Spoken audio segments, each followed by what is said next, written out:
What is going on, everyone? Welcome into Big Time Football Talk.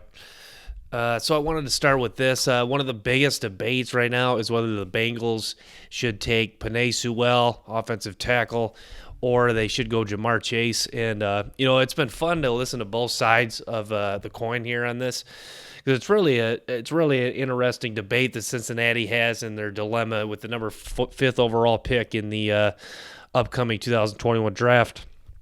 But I'm more so on the side of Jamar Chase, and I think that makes Bengals fans pretty heated. But it's one of those things I listen to. Pro Football Focus's side of the debate, and average offensive line play really gets it done. You saw, the Chiefs. That was a bad offensive line in the Super Bowl, but that was an extraordinarily bad case. Most NFL teams have a average offensive line and can get it done. You saw the Chiefs normally had Eric Fisher, Mitch Morris. Both those guys were out.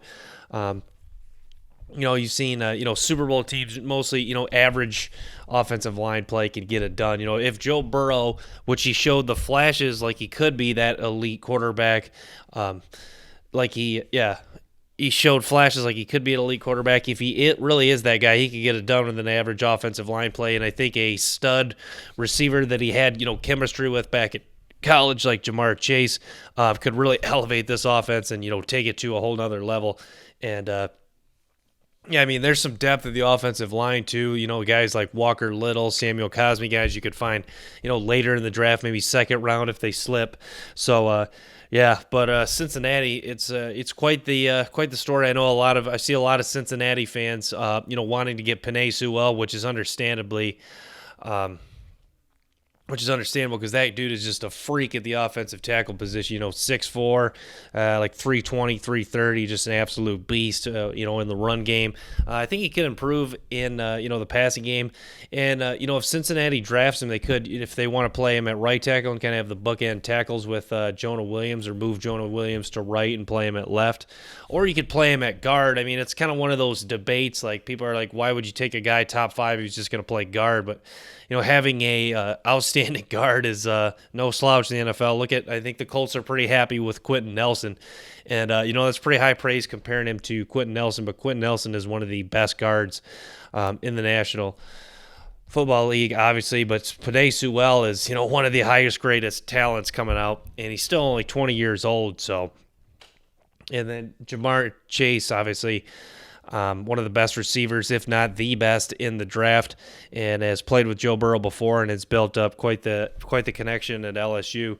So, that's one of the big debates going draft time. I'm on the side of taking Jamar Chase. Jamar Chase was a guy that I'm going to have as my number one receiver, and I'm going to change my mind here because I did have Jalen Waddle, but Jamar Chase, I'm trying not to overthink things and just go by what I saw. Jamar Chase, I thought, was the best wide receiver that I saw in 2019, and the pro day was outstanding. 4.3, 840, 41-inch vertical, and just looks so smooth running routes, and is just quite the competitor, really alpha male at the wide receiver position. So Jamar Chase would be the pick for me at 5 for the Cincinnati Bengals if it has to be between likely those two guys. So.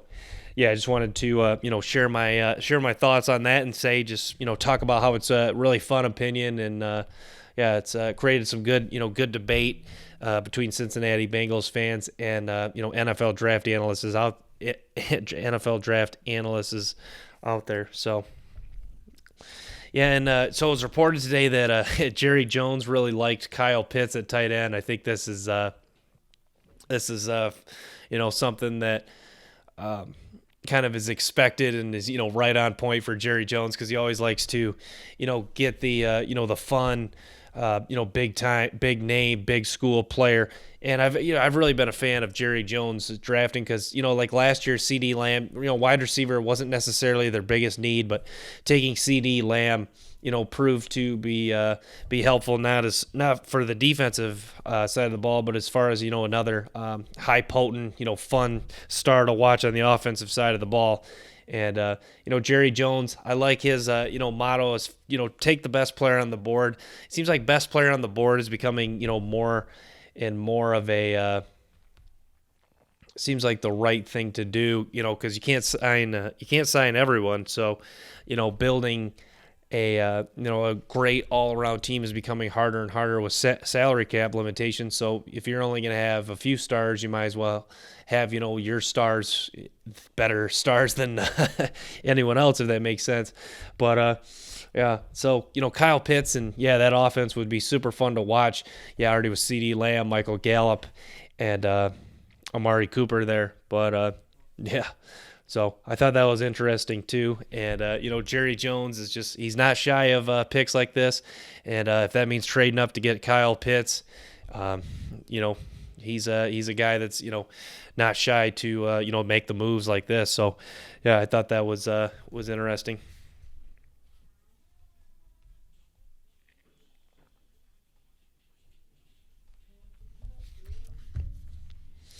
But yeah, I can't wait for this upcoming draft.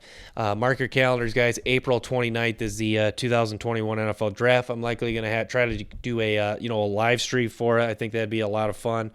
Um, so yeah, just set your calendars and feel free to join in and ask a question. We'll try to make that interactive, and yeah, we'll try to make that should be a lot of fun. And yeah, opening round April 29th, that Thursday. So yeah, it should be good. So yeah, I just kind of wanted to touch on those two things, and yeah. So and then yeah, last thing I'll touch on here is I think that the 49ers are not going to take Mac Jones. Nick Saban was on the Dan Patrick show yesterday, and he told Dan Patrick that Kyle Shanahan did not discuss anything about Mac Jones with him. Just said hi to him at the pro day. I think this is a big sign that the 49ers are bluffing here. They're likely going to take Justin Fields, because there's no way if they were going to take Mac Jones that they wouldn't ask his college coach, Nick Saban, who is one of the most honest people about his opinion on Mac Jones. So it looks like the 49ers are not going to take Mac Jones, and this is a bluff. Adam Schefter reporting that Mac Jones is going to be the pick. I'm not buying it. I think that this is a case where they're bluffing, and it is going to be Justin Fields, the pick at number 3. If you move up number 3 in the draft and give away a lot of draft capital, you're not going to take a guy with a ceiling. That's what Colin Cowherd stated today, and I couldn't agree 100%. I couldn't agree more. Justin Fields is going to be the pick here at number 3 for the 49ers.